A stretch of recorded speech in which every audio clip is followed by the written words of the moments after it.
జరిగాయి.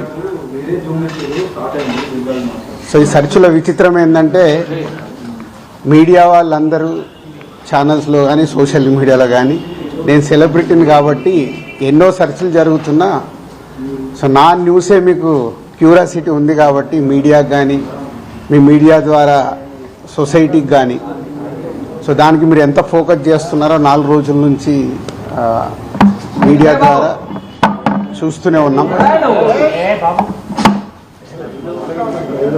సో అందుకే మీ క్యూరియాసిటీకి దీనికి 4 రోజుల నుంచి ఏమి జరిగింది అనేది చెప్పాల్సిన అవసరం ఉందని మీ అందరినీ పిలవడం జరిగింది. లేకుంటే తెలిసింది తెలియని ఏదేదో న్యూస్లు వేసుకుంటూ 4 రోజుల నుంచి హైలైట్ చేస్తూ ఉన్నారు. సో ఇన్కమ్ ట్యాక్స్ సర్చ్ అనేది మాకు 2008లో ఒకసారి జరిగింది. అంటే దాదాపు 16 సంవత్సరాల తర్వాత ఈ సెర్చ్ జరిగింది.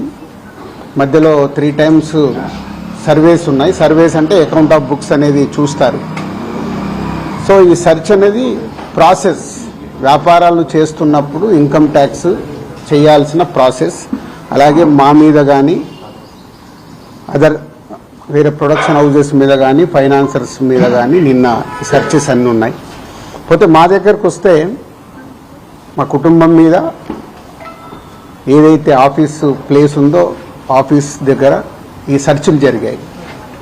సో మొదటి 3 రోజులు ఎవరిది వాళ్ళకి ఇండివిజువల్గా సెర్చ్ చేసి స్టేట్మెంట్స్ తీసుకుంటారు. అయిన తర్వాత లాస్ట్ డే నిన్న ఆఫీస్లో కంక్లూడ్ చేస్తారు. సో మా హౌజెస్లో జరిగిందా కానీ ఆఫీస్లో జరిగిన దాంట్లో కానీ చాలా రిపీటెడ్గా వేసిన కొన్ని కానీ సోషల్ మీడియాలో కానీ ఇంత డబ్బు దొరికింది, ఇంత డాక్యుమెంట్స్ దొరికాయి, అది దొరికింది అనేది కొన్ని హైలైట్ చేశారు. ఎక్కడ కూడా మా దగ్గర డబ్బు కానీ డాక్యుమెంట్స్ కానీ ఐడెంటిఫై కానీ మా దగ్గర నుంచి వాళ్ళు తీసుకున్నది కానీ లేదు.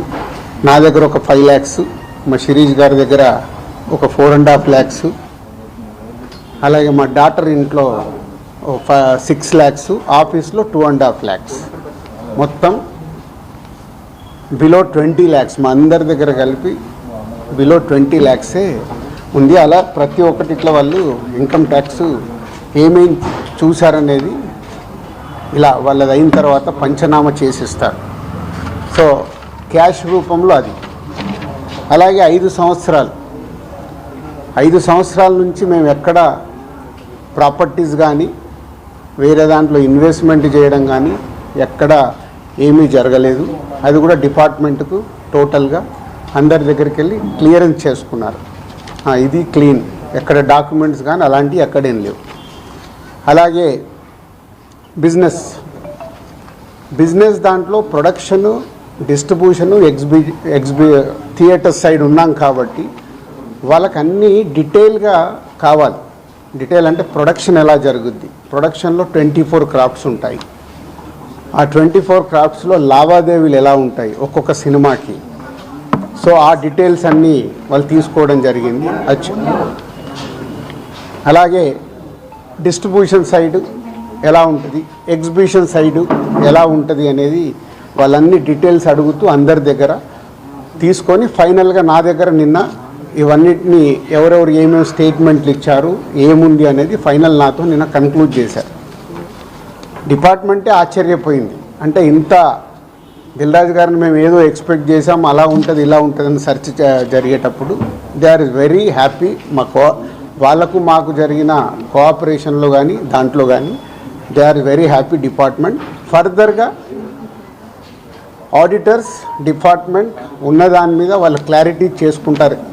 అన్ని బుక్స్ ఆఫ్ అకౌంట్స్ కరెక్ట్గా ఉన్నాయా, ఇవేమున్నాయి లాస్ట్ 5 years అని అవన్నీ వాళ్ళు చేసుకొని కన్క్లూడ్ చేస్తారు. ఇదైపోతే మా మదర్ది, అమ్మకి 19th రోజు కాఫ్ కోల్డ్ ఎక్కువైంది.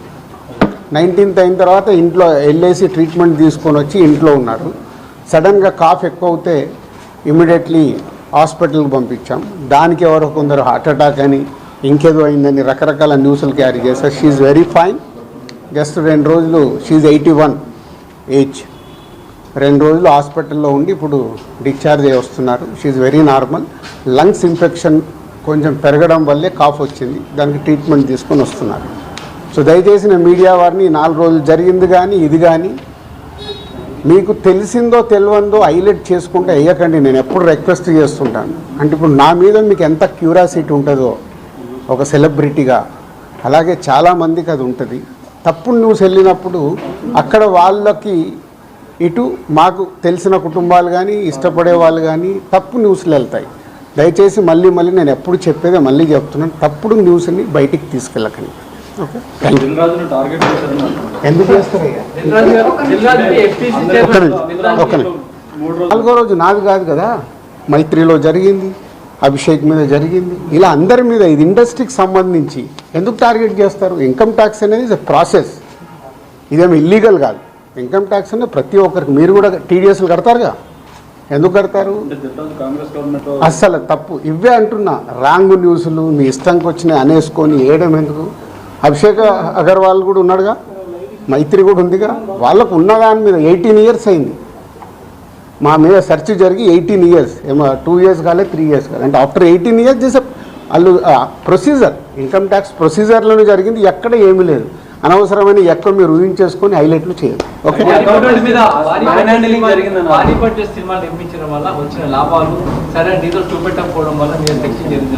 నా దగ్గర కాదండి, మొత్తం జరిగితే మళ్ళీ మీ దగ్గర అంటారేంటి? సో అన్నీ జరుగుతాయి, ఇట్స్ ఎ ప్రాసెస్. ఇందాక చెప్పాను కదా, 24 క్రాఫ్ట్స్కు ఎలా స్పెండింగ్ చేస్తున్నారు. ఇప్పుడు మా గేమ్ చేంజర్ ఇంత బడ్జెట్ అయింది, ఎలా స్పెండ్ చేస్తున్నారు? They want all accounts. మేము క్లీన్గా ఉండొచ్చు, తీసుకున్నోడు ఉండకపోవచ్చుగా. సో మా దగ్గరికి వెళ్ళి అన్ని డీటెయిల్ తీసుకొని ఎవరెవరికి వెళ్ళాయో వాళ్ళ ద్వారా చెక్ చేస్తారు. ఎందుకంటే TDS, GST, so many process ఉంటాయి. అంతేగాని ఎక్కువ ఊహించేసుకుంటున్నారు, ఏం లేదని అంటే హైలైట్స్ దాంట్లో ఉండకుండా కొంచెం బయటికి రండి అని నా రిక్వెస్ట్. హీరోలకి, టాప్ డైరెక్టర్స్ కి బ్లాక్ ఇవ్వడం వల్లే ఇష్యూస్ వస్తున్నాయి అనేది కూడా వినిపిస్తుంది. మీలో కొంతమంది, మీ ప్రొడ్యూసర్స్ కొంతమంది చెప్తున్నారు, దీనికి ఏమంటారు? మీ ఛానల్స్ కూడా చాలా చెప్తారు, బ్లాక్ ఎక్కడ ఉంది, ఎక్కడికి వెళ్ళి వస్తుంది, నువ్వు సినిమా ఎక్కడ చూస్తున్నావు, ఆన్లైన్లో టికెట్ బుక్ చేసుకుంటున్నావు, 90% బుక్ మై షోలో బుక్ చేసుకుంటున్నావు, పేటీఎంలో బుక్ చేసుకుంటున్నారు, ఎక్కడుంది క్యాష్? 90% అకౌంట్లోనే, అదే అందరు మీరు బుక్ చేసుకుంటున్నారు, సినిమాలు చూస్తున్నారు. అది మళ్ళీ మీ ఊహ. ఎవరికి రావాల్సిన స్టోరీలు ఎప్పుడు రాసుకుంటూనే ఉంటారు, ఎందుకంటే మీకు కూడా హైలైట్స్ కావాలి కదా, లేకుంటే కష్టంగా. నేను మీకు అదేనండి చెప్తున్నా, 2008లో అయింది సెర్చ్ నా మీద. ఎన్ని సంవత్సరాల తర్వాత వచ్చారు? 1, 2 ఓన్లీ నా మీదే అవుతే మీరు మాట్లాడేది రైట్. ఇండస్ట్రీలో చాలామంది మీద అయింది కదా. సో దీనికి దానికి లింక్ లేదు కదా. అదే అనవసరమైనది ఊహించుకొని లింకులు చేయకుండా నా రిక్వెస్ట్. అసలు నేను ఆఫీస్కి వెళ్ళాను, మరి నాకు ఎవరైనా చెప్పలా.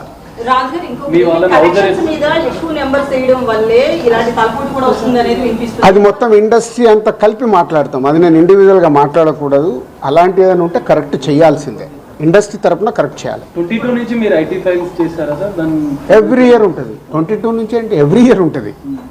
అదే 22, 23 వరకు అసెస్మెంట్స్ అయిపోయాయి. 30% స్లాబ్ లోకి ఎంటర్ అయ్యారు కదా, దానికి సంబంధించి కూడా క్లియర్ ఉందా? ఏంటది? ₹1 దాటితే ఐటీ అన్నదాన్ని. మీరు ఎక్కడున్నారండి బాబు? నా కంపెనీ టర్న్ ఓవర్ ఎంత? 30% గురించి మాట్లాడతామండి. హైలైట్ టర్న్ ఓవర్ నా కంపెనీది. ఎప్పుడో 2008లోనే నా సర్వే అయిందంటే అప్పుడే ఎంటర్ అవుతుంది కదా అవుద్ది. అయితే ఫిల్మ్ ఇండస్ట్రీలో రైట్స్ జరగడం కూడా ఒక ప్రెస్టేజ్ ఇష్యూగా కొంతమంది చూస్తున్నారు, డైరెక్టర్లు, హీరోలు, వీళ్ళంతా. దీనికి ఏమంటారు మీరు? అంటే ఇన్కమ్ ట్యాక్స్ వాళ్ళు అదే అంటారు, సార్ మేము వచ్చినామంటే మీరు పెద్దోళ్ళు అని.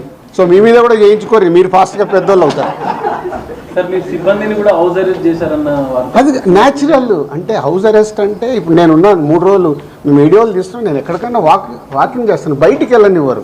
కమ్యూనికేషన్ కాకుండా వాళ్ళకి కావాల్సిన ఇన్ఫర్మేషన్ తీసుకోవడానికి అందరినీ డిఫరెంట్లో ప్లేస్లో పెట్టి ఫైనల్గా కంక్లూడ్ చేస్తారు. ప్రొడక్షన్ టైంలో జరిగిన లావాదేవీలు, తర్వాత మీ సినిమా రిలీజ్ అయినాక వచ్చిన లావాదేవీలు, వీటన్నిటిని అడగడం జరిగింది. అది ఆటోమేటిక్ అండి, అది ప్రాసెస్. వాళ్ళకి అదే అవగాహన చేసుకోవడానికి. సినిమా క్యాష్ ఉన్న బ్యాంక్కి వెళ్ళి డ్రా చేసే పెడతారు.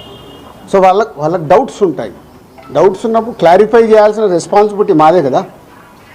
సో అలా ఒక్కొక్కటి ప్రొడక్షన్ ఏంటి, డిస్ట్రిబ్యూషన్ ఏంటి, ఎగ్జిబిషన్ ఏంటి, ఎలా ప్రాసెస్లో ఉంటాయి అన్నీ ఎక్స్ప్లెయిన్ చేస్తూ వచ్చాను.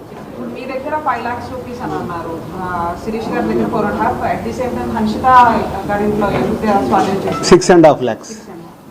టోటల్ కలిసి 20 లక్షలండి. క్యాష్ రూపంలో మా ఫ్యామిలీలో కానీ ఆఫీస్లో కానీ 20 lakhs. అది దానికి కూడా ఇది అన్అఫీషియల్ కాదు, ప్రతి ఒక్కదానికి ఇట్లా డాక్యుమెంట్ ఇస్తారు.